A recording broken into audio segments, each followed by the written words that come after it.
आवाज के तौर पर और अपनी मौजूदगी दर्ज कराने को लेकर भी हम देख रहे हैं। सुबोई, मैं एक बार फिर से आपका रुख कर रही हूँ, आप अपनी बात को पूरा कीजिएगा।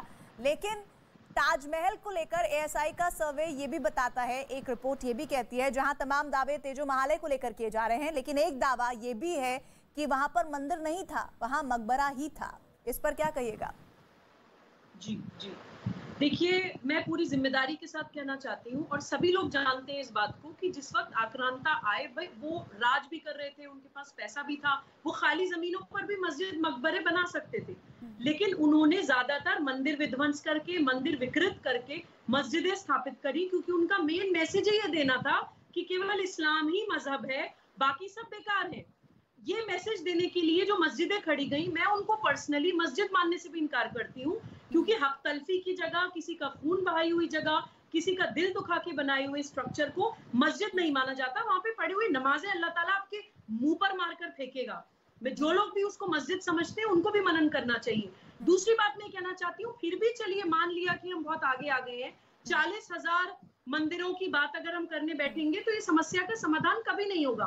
तो फाइनल सॉल्यूशन के लिए हमें संवाद करना चाहिए आपस में, दोनों कम्युनिटीज के रिस्पॉन्सिबल लोग बैठे, प्लेसेस ऑफ वर्शिप एक्ट 1991 में अमेंडमेंट होना चाहिए, क्योंकि 50 साल अयोध्या, 50 साल मथुरा, 50 साल काशी, ऐसे हम हर मंदिर के ऊपर 50-50 साल लड़ाई नहीं लड़ सकते। और बहुत से मुद्दे हैं जिसको समाज की, देश को, विश्व को जरूरत है, तो फाइनली रिजॉल्व करते हैं। मेरा अपना एक एडवाइस है कि श्री राम श्री कृष्ण के भव्य मंदिर अयोध्या, मथुरा, काशी, 12 ज्योतिर्लिंग, 52 शक्तिपीठ मंदिर, ये भारतीय संस्कृति को दर्शाने के लिए बहुत महत्वपूर्ण स्तंभ है, हमारी संस्कृति की ताकत है।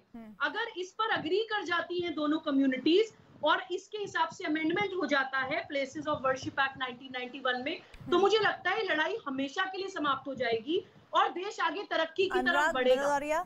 सही तरीका है सुबोई जो सुझाव दे रही हैं, इस पर विचार किया जा सकता है। उनको भी हिम्मत जुटा के कहना चाहिए था कि ये जो पार्लियामेंट बनाया अंग्रेजों ने बनाया है, 200 साल तक हमारे पे रूल करके गए ना जाने कितने को हमको फांसी पे लटका दिया, ना कितने निर्दोषों को मार डाला, गुनहगारों को इन्होंने मार डाला और पूरा हिंदुस्तान को लूट के चले गए। उसके बारे में भारतीय जनता पार्टी एक शब्द नहीं बोलती। एक सेकंड सुबह उनको बोलने दीजिए। नहीं मेरी पूरे उसके बारे में भारतीय जनता पार्टी एक शब्द नहीं बोलती। आखिर क्यों भाई, क्यों नहीं बोलते? आप पार्लियामेंट गिरा दिया जाए, इंडिया गेट गिरा दी जाए, लाल किला गिरा दिया जाए, कुतुब मीनार ढहा दिया जाए, सारे यहाँ पे जो ढहा दिया जाए। मनीष जी है बीजेपी, मैं बीजेपी की बात कर रहा हूँ, वो बीजेपी की सपोर्ट की बात तो कर ही नहीं है ना भाई। डायरेक्ट इनडायरेक्ट, यहाँ तो इनडायरेक्ट बहुत चलता है ना प्रीति जी, यहाँ इनडायरेक्ट न जाने कितने लोग होते हैं, यही तो दिक्कत है ना। यहाँ विवाद खत्म करने की बात अगर कोई कर रहा है तो वो भारतीय जनता पार्टी से कैसे ताल्लुक हो सकता है? वो तो एक सुझाव दे रही है, मैं उस पर ये पूछ रही हूँ आपसे कि ये सुझाव अच्छा है या फिर इसमें भी कुछ और बदलाव आपकी नजर से होना चाहिए?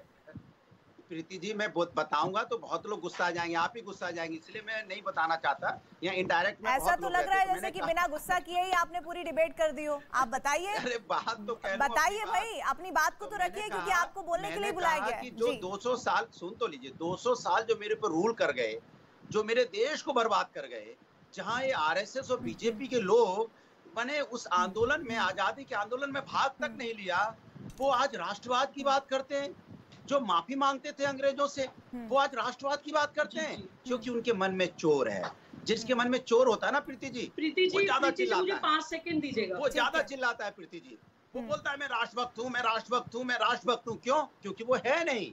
जो अगर होते तो आज की जनता जो बेरोजगारी, महंगाई से आत्महत्या कर रही है, उसके बारे में बोल रहे होते। अगर वो राष्ट्रभक्त होते तो बोलते यहाँ नींबू 200 रुपए 250 रुपए किलो क्यों है। अगर राष्ट्रभक्त होते तो बोलते यहाँ मेरी बेटियों पे अत्याचार और अन्याय हो रहा है, क्यों हुआ? हाथरस की बेटी के साथ अन्याय हुआ, आज तक उसको न्याय नहीं मिला। आज भी वही अधिकारी एक छोटा सा कमेंट फिर मैं मनीष जी के पास जाऊंगी। मैं बात पूरी कर लूं। देखिए, अरे हो गई आपकी बात, आप बहुत दूसरे लोगों के ऊपर चिल्लाते हैं। देश का समय महत्वपूर्ण है, आपकी तरह राजनीति करने नहीं बैठे यहाँ पे सारे। बात नहीं करेंगे। प्रीति जी प्लीज ये चिल्लाना बंद करें, तो मैं बोलूँ मैं चिल्ला नहीं पाऊंगी इतनी तेज। अनुराग जी ठहरिए थोड़ा, आप जवाब लीजिए ना। जी देखिए, मैं मानती हूँ कि अब समय है कि अंग्रेजों की गुलामी करने का भी समय आ गया है, अपने माइंड को डीकॉलोनाइज करने का भी समय आ गया है। हम लोग वेस्ट को जो अंधों की तरह कॉपी करते हैं, हम पंचवटी की संस्कृति यूकलिप्टस लगाते हैं, धरती का पानी सोख गए हैं हम बिल्कुल अंग्रेजों की सारी गुलामी मानसिकता हम निकाल के जड़ से फेंकेंगे, लेकिन हर विषय को एक एक करके समाधान करेंगे। भविष्य के बच्चों के पास ये सवाल नहीं होंगे कि कौन किस जाति का है, कौन किस संप्रदाय का है, उनके पास ये सवाल होंगे कि पीने का पानी नहीं है, सांस लेने के लिए हवा नहीं है।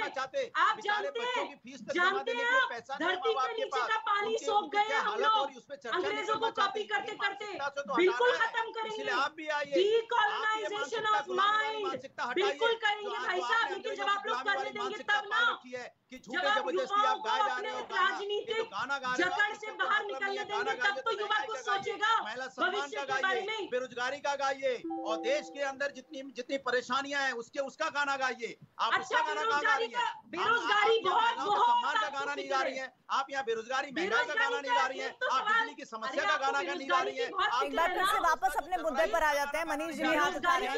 अली कादरी जी को लाना चाहती हूँ मैं चर्चा में। अली कादरी जी एक सेकंड रुक जाइए। अली कादरी जी, मंदिर के स्ट्रक्चर को तोड़कर मस्जिद बनाई गई और अगर उस पर सर्वे होना चाहिए कोई कहता है तो क्यों नहीं इस पर आपको खुले दिल से हामी भरनी चाहिए और आगे आना चाहिए? मैडम, अभी आपने सुना आपके डिबेट में कि यहाँ तो 40,000 का मसला है और ताजमहल का भी मसला है। नहीं उन्होंने कहा, सुनिए अली कादरी जी, उन्होंने कहा ना, देखिए आपने सुना भी होगा, उन्होंने कहा था कि 1991 जो वर्शिप एक्ट है उसमें कुछ संशोधन होना चाहिए। उन्होंने खुद बताया, अयोध्या की बात की, काशी की बात की, मथुरा की बात की, 12 शक्तिपीठों की बात की, 52 ज्योतिर्लिंगों की बात की।